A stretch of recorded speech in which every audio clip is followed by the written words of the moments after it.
Welcome to the Holley Hub. Here's our 2 cents on current events.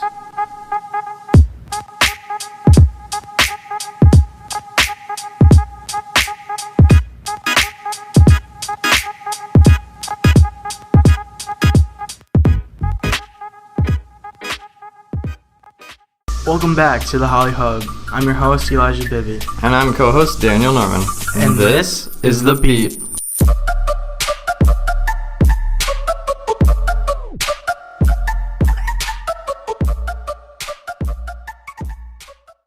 Starting off, we will be talking about politics. People have called the presidency of Donald Trump a reality TV show.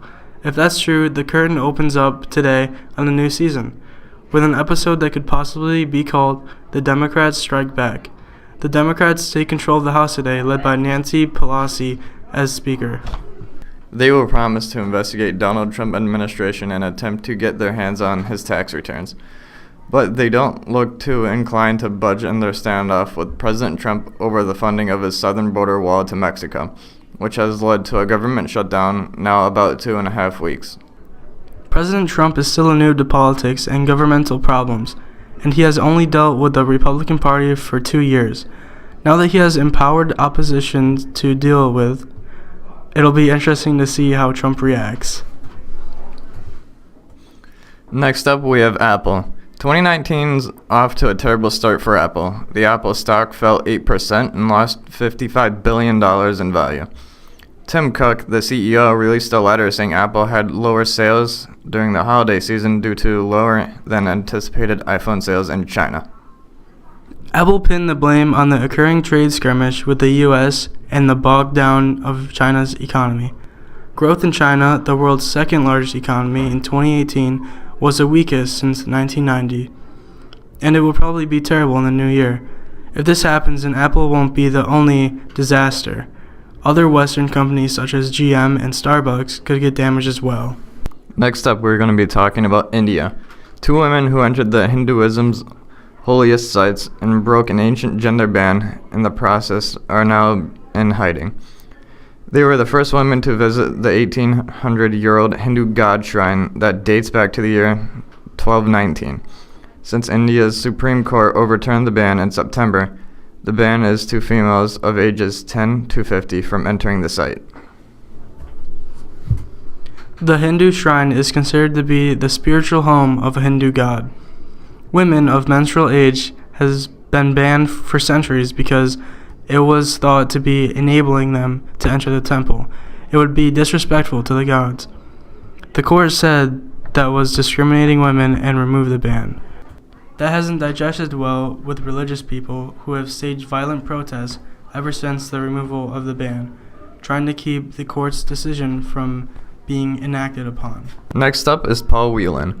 As Russia charged American Paul Whelan with espionage, we are hearing more about his report in custody. Whelan, a corporate security director from the state of Michigan, had secret information on a flash drive on his body when he was apprehended in his hotel room, a Russian news site reported. CNN hasn't verified that the charges are the set Russian charges against him. Paul's attorney is trying to get him released on a bail bond because it could be approximately 6 months before his case goes to trial. He's been visited in prison by John Huntsman, the U.S. ambassador.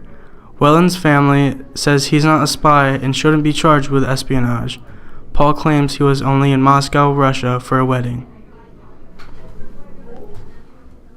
As the government shutdown continues, Trump is still demanding his wall. Trump claims he needs $5 billion to finish it. Congressmen are trying to avoid the funding of his wall.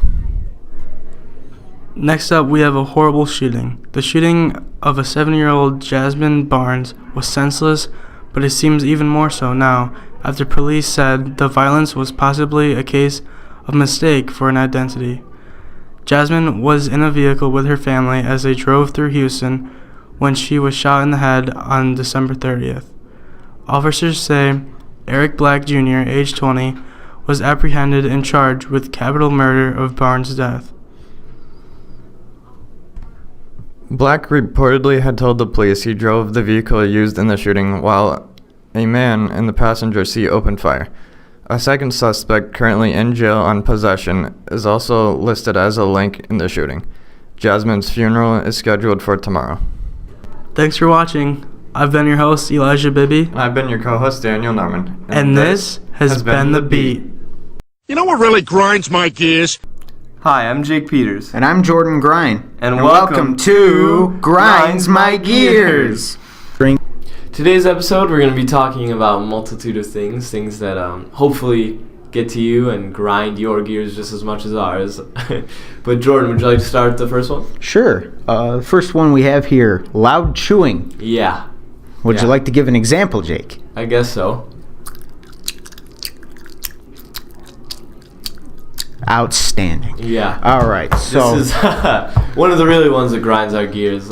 Where, Jordan? Where did you hear this? we hear this all the time in movie theaters. Movie theaters, yes. Just trying to enjoy a nice movie, and you hear behind you, or the slurping on a soda. If it's gone, it's gone, dude. You're not going to get any more other than ice melting.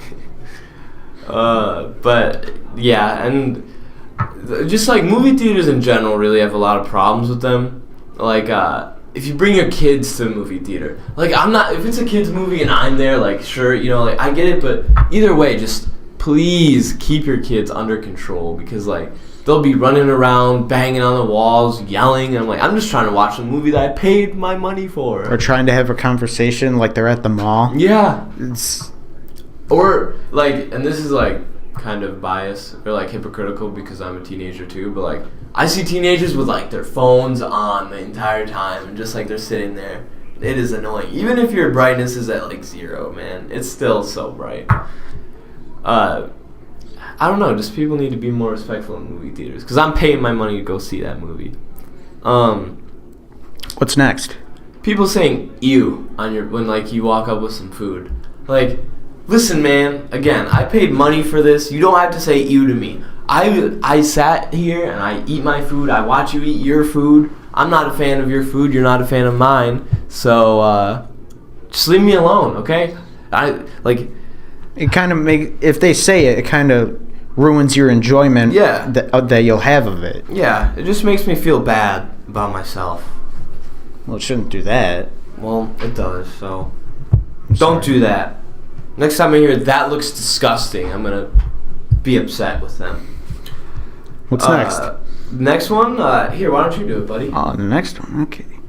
The feeling of chalk? Or like powdery feelings? Powdery, like if you eat like powdered donuts or like the candy cigarettes. Now that you bring up examples, it's actually... Like just dry mouth, really, in general, just is not satisfying. Oh, no. And like it just ruins the taste, because... then you can't taste it. You got some powder on your frickin' tongue. All right. Would you like to say the next one? Yeah, I'll say the next one. If you are one of these people who... I can't even start without it. If you say texting acronyms like OMG, gotta go, TTYL... as part of your normal vocabulary, you have a problem. I just suggest you put the phone down and walk away for 20 minutes and you'll be fine. But... it's just, why? Why do you need to say that? Just say the full word. I mean, this isn't really a problem anymore, because I can't really come up with people that do it that often. But you'll still hear it occasionally, and it'll just be like, why? Yeah, you cringe, It's just, it's something that irks me personally. Now this next one, it's kind of a touchy subject, but politically correct people. People who are just, I don't know, too politically correct. It just feels like you're reverse discriminating against other people, Just a personal thing that I don't like. Just grinds my gears. Then the last one, Jordan, would you like to give us our last topic? Yeah, sure. Words that are hard to pronounce, huh? Yeah. Those ones. Yeah, this once again, this goes out to Maddie Marsh, because during the Evan interview, which we did last episode, Maddie just had a word that was for no reason being pronounced. There was an easy, I don't remember the exact situation, but there was an easy word that meant the same exact thing, And I just stuttered on it a couple times, and it made me upset. So here we are, words that are hard to pronounce that have no meaning whatsoever other than just to sound smart. I'm trying to think of examples we could say right now, but I know later on I'll think of them and I'll be like, why didn't I use it there? Because you're on air, Jordan. Yeah. But well, anyway, this was a pretty great episode. I'm upset. You're upset. Everyone's Cody's upset. But yeah. Oh, thank you, our editor Cody. Stupendous. What do you say? That's a good example of. Stupendous. Stupendous. Yeah, stupendous That's is. I mean, that one's kind of. Stupendous is. It's like, your teachers use it, but like, if you just hear someone use stupendous, it's cringy. It's just. Yeah. That's how it is. But anyway, this has been a pretty good episode. I'm upset. You're upset. We're all upset. We're grinding our gears. I'm Jake Peters. And I'm Jordan Grind. Thanks for listening. Easy clap. Hi, welcome back to The Wings. Today we'll be debating abortion. Alright, to kick us off, we're going to go to Maddie and Aubrey. So, should abortion be legal? Yes, abortion should be legal because even if abortion isn't legal, people will still do it illegally. And wouldn't you rather have people, and basically just women, go to clean facilities where they can have it done properly rather than doing it at home or doing it illegally somewhere where they can risk uterine perforation, infections, infertility, and many deaths? Like, it's just not worth it to make it not legal. Okay. To Mike and Joel, what's your stance? Well, even though I believe it is morally wrong, I believe that ideally in a natural society, making abortion illegal would be absolutely impossible, even though I refuse to stand alongside it.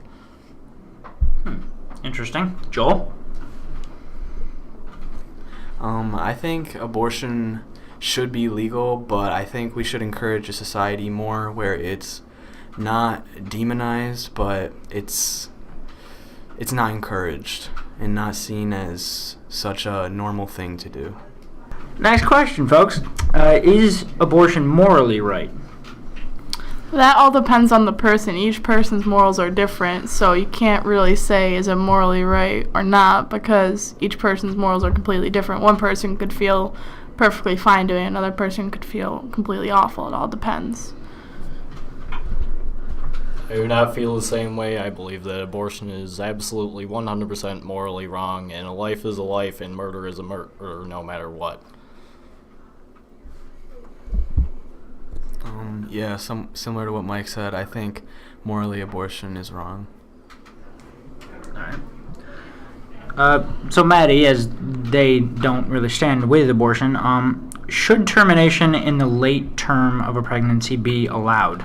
Absolutely not. I feel if you're going to encourage abortion, but not even encourage, just have it legal, it should not be allowed in the late term because by then it's too far along, and that I would have to agree with Mike and Joel with. It just shouldn't be allowed in the late term. Okay. So, and this is to everybody, should society, instead of focusing on abortion, be focusing more on contraception and abstinence? Absolutely. I believe with the technology that we have today, it's almost impossible, and you'd have to essentially be trying to get someone pregnant with the technology we have, like birth control, condoms, implants, all kinds of stuff, and abortion is really a last resort, and if you're coming to that, it just means you probably had a lot of irresponsibility leading up to it. I actually agree with Mike. We should focus more on contraception and rather than the legalization of abortion. Even though it's already legal, I feel definitely there should be more focus on birth control. And definitely with the technology we have today, it should be able to be improved more. Obviously, nothing's 100%, but you can definitely make improvements, such as forms like Nexplanon now are as reliable as getting your tubes tied. They're 99.7% or some crazy number like that. Okay. All right, so we're going to start the rebuttal phase, and we'll go over to Maddie. All right, so Mike, DIY surgical abortion is not a nice thing to talk about at all. It involves the insertion of a wire from a coat hanger or a knitting needle or a thin rod stick, whatever they can find, into the cervix of a pregnant woman, aiming to open the cervix to induce miscarriage. It's horrible and dangerous as it sounds. You're saying that you'd rather have women risk this by making abortion not legal. You're risking women getting various injuries and possibly dying. No, absolutely not. I don't think that Roe v. Wade will ever be overturned, and for that exact reason, I simply do not agree with it. I think, considering the statistics of over 56 million babies being aborted a year, we gotta look at the bigger issue here, when it's killing more than some of the top diseases and worldwide statistics. But is it considered killing if it's early on? Absolutely. A life is a life, no matter what. Either you consider everybody a life, or you consider no one a life. But are you Murder is murder, no matter what. Are you taking into account that some of these individuals took the right steps? They took contraception. Some people have birth control, condoms, whatever.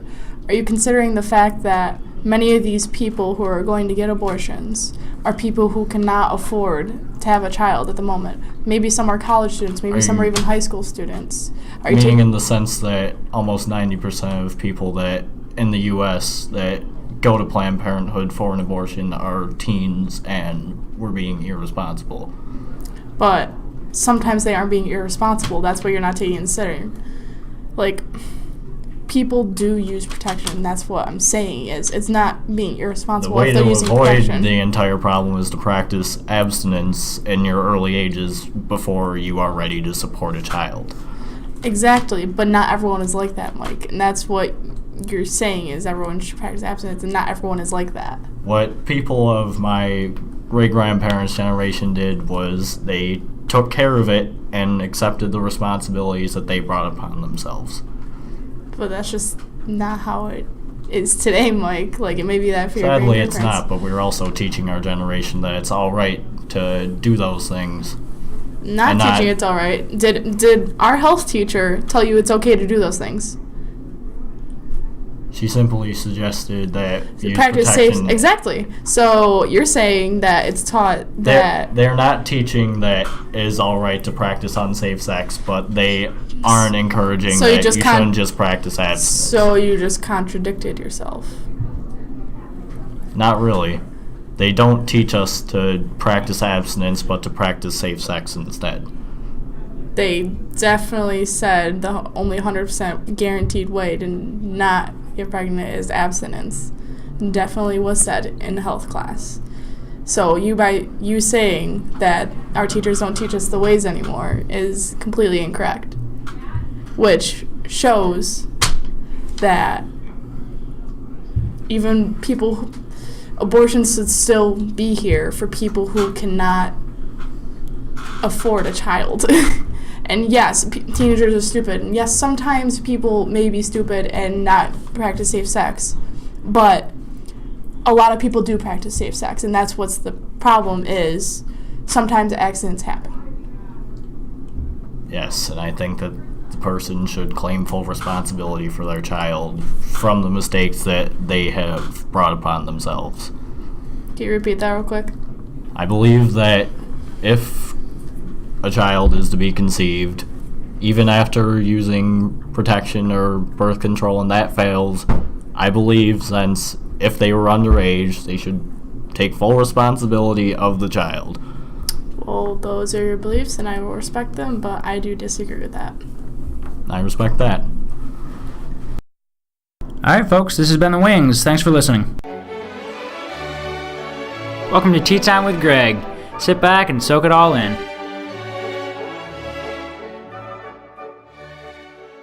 Hi, folks. Welcome back to Tea Time with Greg. Today, we're going to be switching it up a little bit, and Mr. DeMuro is going to be interviewing me for a change. Yup, it's happening. We wanted to get the somebody else from the community on the show, but some things kind of didn't go the way we planned. So today we said, hey, let's do something different, and I'm gonna interview Greg. So the questions, Aubrey's in the studio, just so if you hear laughing, that's not like Greg or myself or like Jeremy. who's the editor. It's because Aubrey made the question, so I said she could sit in, and she made some pretty good questions. So, first question I'm going to ask you, Greg, since you are the interviewer of this fine show and this, genius, just concoction of wonderful, wonderful media. Little nervous here, folks. Why are you a socialist? Wow, that kind of caught me off guard a little. That didn't catch you off guard. No, you're right. You read the questions. I read the questions, and I've been thinking about what to say. Or if you're not, you can. I mean, let's face it. If you're going to go into future politics, this is something you're going to get asked all the time, because people are going to say down the road, like, "Oh, Greg was a socialist." Like you're going to be running for president in like 40 years, right? And some story's going to leak out from your past. It's probably you're a socialist trying to bring me down. So why are you a socialist? And if you're not explaining it, or if you're some kind of hybrid, I'm giving you the floor. Right. So, my views are a little unique in some ways, and not so much in others. I believe in a government that takes care of its citizens, but the citizens have to prove that they deserve taken care of. So broadly, I believe in social welfare programs, safety net programs, but only if they're instituted correctly, so that people, taxpayers are not getting their money is going to a worthy cause. So I think we should have those safety net programs to catch people if they fall, but at the same time, you have to prove you deserve those programs. You can't just sit on your couch collecting welfare for 30 years while all the taxpayers around you are paying for you and working. And I believe that we need stronger legislation to ensure that system is smoother and that there's not as many people taking advantage of it. And I just want to ask you, do you think that the taking advantage piece is a big thing that's actually happening, or do you think that's because I noticed you said that about sitting around for 30 years, that comment, is that more of like you're trying to dispel the fact that that's what people say about the things you like, or if that's actually commonly happening? Because let's face it, that's what people like. That's a common conception in conservative. It's a common conception among conservatives. Yes. Do you feel that's a myth? Do you feel like that's reached a mythical proportion and that it gets overstated, or do you feel like that's actually like a serious issue? Oh, certainly overstated. Kind of like a propaganda piece almost. Right, but the thing about social welfare programs is they're extremely costly. Yeah. And even if it's just a small portion of the people collecting utilizing those programs that are abusing them, even if it's just a small portion of them that are doing the abuse to the system, that still costs a lot of money because, again, they are safety net programs. They provide things that like food, subsidized housing, subsidized education. Those are all extremely expensive things for people who can afford them. Now, if you have somebody that's not working and paying into the system and is taking full advantage of those things, but they're not putting anything back in, even though the majority of the people that utilize those programs are, that's still going to cost the system a lot of money, and they're not giving anything back. So I think it is overblown, but I do think it happens, and even if it's just a small portion, that still is a lot of money that could be utilized elsewhere where it's needed more. Okay. So my next question, Aubrey has communism written down with a question mark, but I'm going to do a spin on this question, and I'm going to ask you, got to pick one. Okay. Right? You got to pick one. Yeah. Lenin, Trotsky, or Stalin?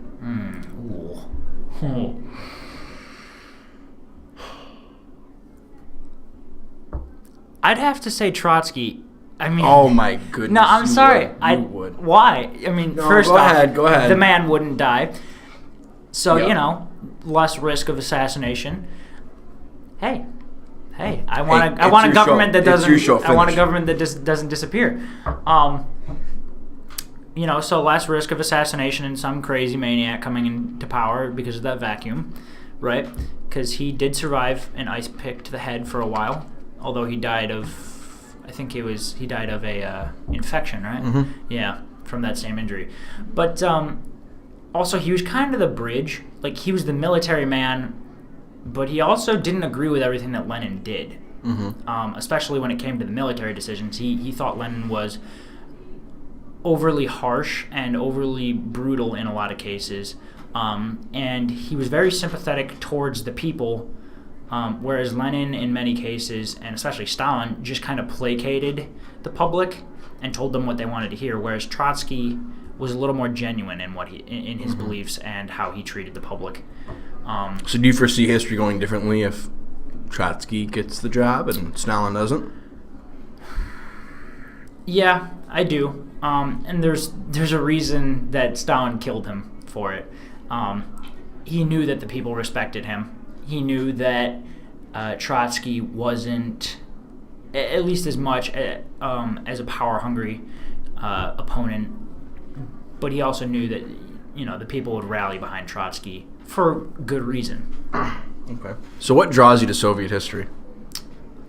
It's a very interesting part of history, and a lot of people think it gets overdone, but there's so many nuances of it that many people don't even know about, like the fact that the United States deployed, I think, something like 5,000 troops into northern Russia and Siberia to actually combat the Red troops there. It was in 1919, I believe, or 1920, right? Yes. Yeah. And also, that was a coalition between British, American, and actually... and the Soviets never forgot... Former Russian troops, too. The Soviets never forgot that. No, they didn't. And it's kind of like it swept under the rug a lot. And you hear about the Red Scare in America. You hear about, after World War II, the Iron Curtain falling across Europe. But you very rarely hear about the fact that we actually sent troops to invade Russia to support the Tsar. Mm-hmm. And, I can understand why. Well, the Tsar was out at that time. It wasn't support the Tsarists, rather. The Tsar was... Yeah, they wanted a republic or something of the nature. The Tsarists, or, the whites. The whites, right. The whites, rather. Not just the Tsarists, but, yes. Okay, my next question. Why do you like tea so much? Why do I like tea? I've always hated the taste of coffee, and tea just kind of offered that alternative. It's something warm to drink. Like, hot chocolate's just way too heavy, and you drink that enough and you just swell up like a balloon. Even though it's good, but it's like small doses. Tea just kind of offered that alternative, and there's so many different choices what you can do with it, and I ended up really liking the taste. You're just so sophisticated. That's what it is. You're just so sophisticated. Tea's but tea's a very bourgeois drink, I feel like. I'm just gonna throw that out there. You know what I mean? If you're cultivating this image, it's a very bourgeois. Would you agree? Is tea a bourgeois choice of drink? Isn't coffee more of the working man's drink? Well, you tell me. Coffee started off as this. Oh my God. Coffee started off as this elite thing in Europe because it was just so new and so hard to get. It started off in coffee shops. I'm just giving you a hard time. Yeah, I know. All right. If you could have dinner with one person from history, alive or dead, who would it be? A lot of choices. A lot of good ones. I'll give you a 1 and a 1A, and that's it. So, okay. You get 2. I'd probably have to say for my first one, probably Lincoln. Okay, why?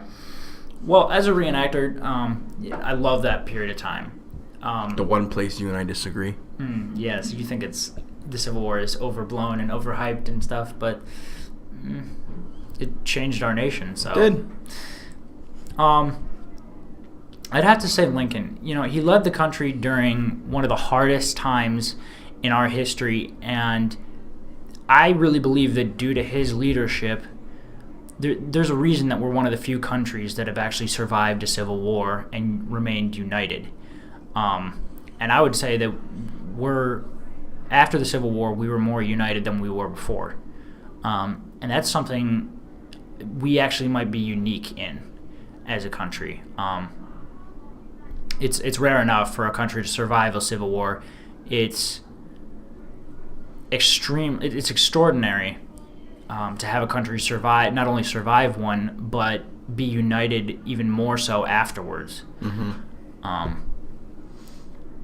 right, you're 1A. I want to. I'm gonna pick one from the same time period. You're gonna be a little different. I'm thinking. Don't think too hard. Yeah. Probably either Wilhelm II or Nicholas. Really? Yeah. It'd have to be between the two of them because... Cousin Nicky? Right. Yeah, I mean, you think about it. They kicked off the largest... Up until that time. To that time. The largest war in history. But you could argue a more impactful war than World War II. Right. You know. It started everything. It Yep. started just really the largest blood feud in history. Mm-hmm. And has affected us greatly today, where Right. we are. Right. You know, being cousins, it's just, I'd have to ask either one of them just, what's going through your mind? Like, did somebody not love you enough when you were little? no, I mean... Not you, I mean, ask them that. No, honestly, but they didn't really have a whole lot of choices. They had chosen their partners, so to speak, in countries and alliances, and the set was kind of made for them. They didn't really have many choices. It's kind of like a Greek tragedy. Right, it was. They were cousins. That can't have been an easy choice, and that's reflected very heavily in their letters to each other just before the breakout of the First World War. They were pleading with each other, trying to stop this, and neither of them really had the power to do that. Given, one was sitting at the throne of one of the largest empires in the world at the time, and the other was sitting at the throne of Russia, another massive empire and old, greatly respected empire. They were cousins. That's not an easy choice to make, but they had a responsibility to their people to do that, even though they really didn't want to. All right, this is going to be our last question before we review the tea. It's got to be a quick one, unfortunately. What's your favorite part about reenacting? From a fellow reenactor, former, myself. Because you get to wear pants, and that's not fair. I get to, yeah, no, Mm-hmm. yeah. Yeah, don't start with me. Yeah. Yeah, wear breeches. Try it. It's not fun. Oh, I know. I've seen them. Yep. My favorite part of reenacting is there's a lot to it. Got to pick one. If I had to pick one, it wouldn't be the battles necessarily. It'd be that connection that it gives you. It gives you a much deeper understanding than you can ever get from a book. Agreed.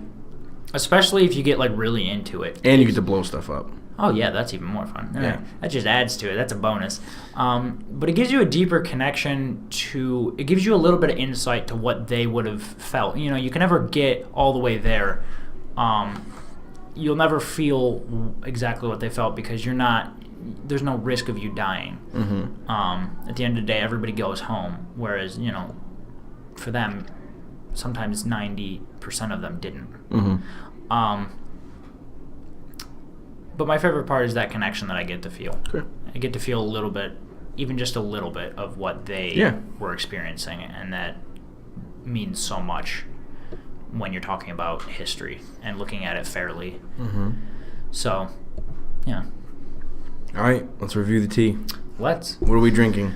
We are drinking Lipton black tea. It's kind of interesting. I've never had a tea that's had froth.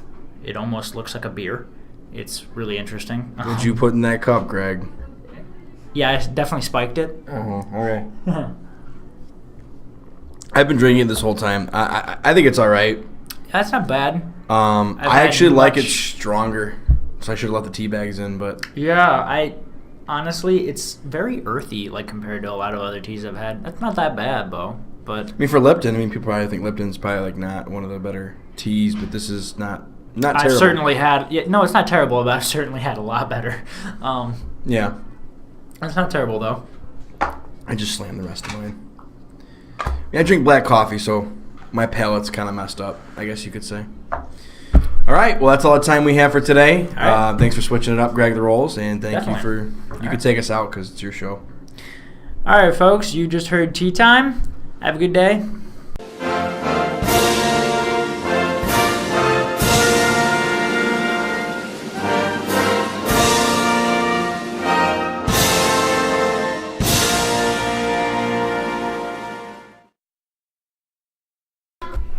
This is the United States of Yana with our very own exchange student Yana Grasov.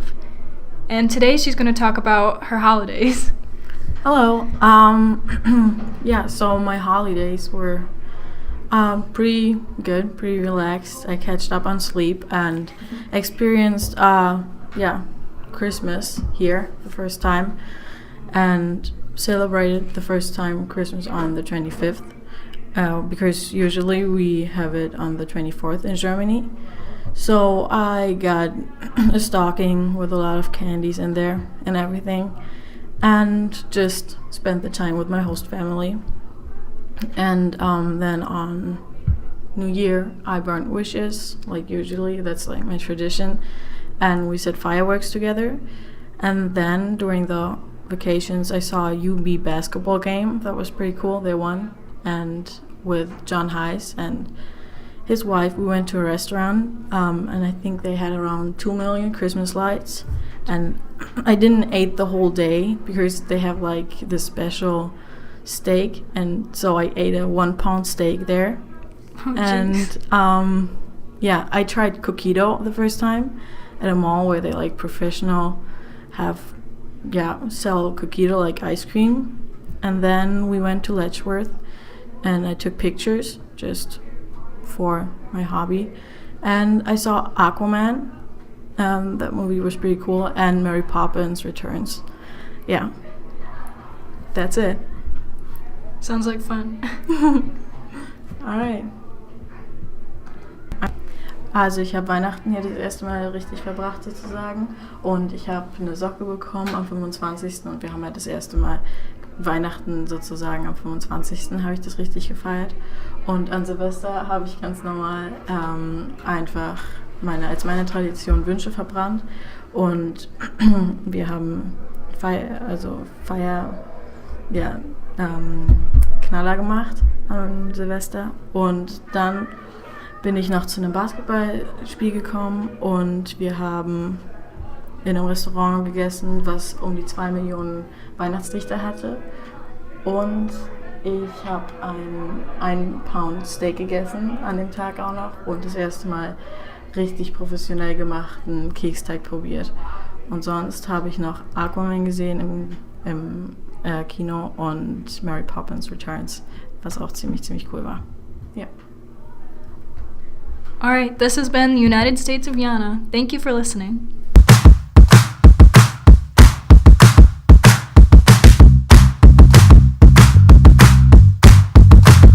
Audio Jungle.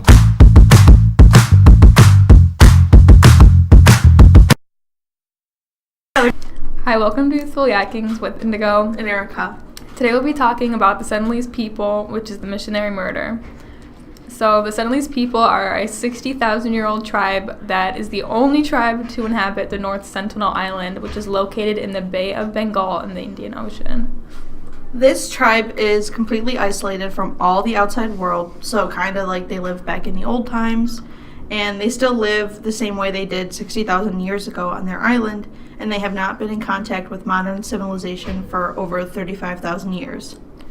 So nobody from outside of the island can even attempt to go there. Like, it is banned by law that you could not go anywhere near it. There's a part of the water, like the ocean area, where you cannot even go past. So there's just no way that anybody should ever go there to attempt to do what the missionary did. It's also very bad because you can either get diseases or sickness from them because they don't have their shots and stuff, because they just live back in the old times. So they never really developed a cure for anything, so they've basically been isolated for 60,000 years. Yeah, and they could also have something that we don't have a cure for, and it's like, well, yes. Shouldn't have done that. You shouldn't have gone there. So if you get close to them, then they think that you're threatening them, and that's why they do what they do. Yeah, so basically when you get close to the shoreline, like, they'll come out with spears and everything else that they have to like get you away, because they'll just think obviously they're under attack. They don't know what's going on when huge ships show up or boats, because they don't obviously know what that is. So the whole missionary murder, this was like really big, probably like a month or two ago, and some guy named John Allen Chan, who is an American missionary, he wanted to try and attempt to convert the Sentinelese people from their religious beliefs and maybe change it to Christianity and ultimately have them declare to Jesus. So he went there despite knowing that attempting to go to this island would result in death. John Allen Chan illegally paid off a fisherman on a fishing boat to take him out to that island, which is one of the few people that actually knew where it was. And it basically led to his murder, and now it's a really big thing because the Sentinelese people don't want to give his body back, and it's just like a really big issue right now, and it looks like they're not going to get his body back. No, it was moments after, like, he was dead. When the boat was pulling away, they could see the people burying him in the sand right there. Yeah. So there's not much they could do, but... On a happy note, we want to talk about New Year's resolutions. So, first of all, happy 2019. Graduating year for some of us. Yes, very excited. So we're out of here pretty soon. And so some of the most popular New Year's resolutions is pretty much dieting or eating healthier, exercising, you know, losing weight along those guidelines, and then like learn a new skill, quit smoking, or, you know, save more and spend less, which is something I need to work on. Me too. I think it's kind of dumb to wait until the end of the year to start like a whole new you. Yeah. When you could basically just start like the next day or whenever you really want to. I don't think you should have to wait for a different year to change. Yeah, I mean, I get it's like a new year, but stuff that you want to carry on, like weight loss and stuff, that could take like a few years, like a while. So it's like, yeah, I get it's 2019, but you know. And today we have a special guest. Her name's Jocelyn. She's also a senior this year, and she's gonna talk about New Year's resolutions with us. Hello. My New Year's resolution is to have equal rights and equal fights and stay drug and alcohol free. Thank you. And that was Jocelyn. Yeah, one of our first guests to ever come on our podcast. And honestly, her resolution was very good. Yes, very intelligent moves on her part. Yes. So we thank her for coming on the show. Took a lot to get her out here today. Yes, it did. So that has been Youthful Yackings with Indigo and Erica. Hope everyone has a great 2019 and hope everyone is safe. This has been our 2 cents on current events. Thanks for listening.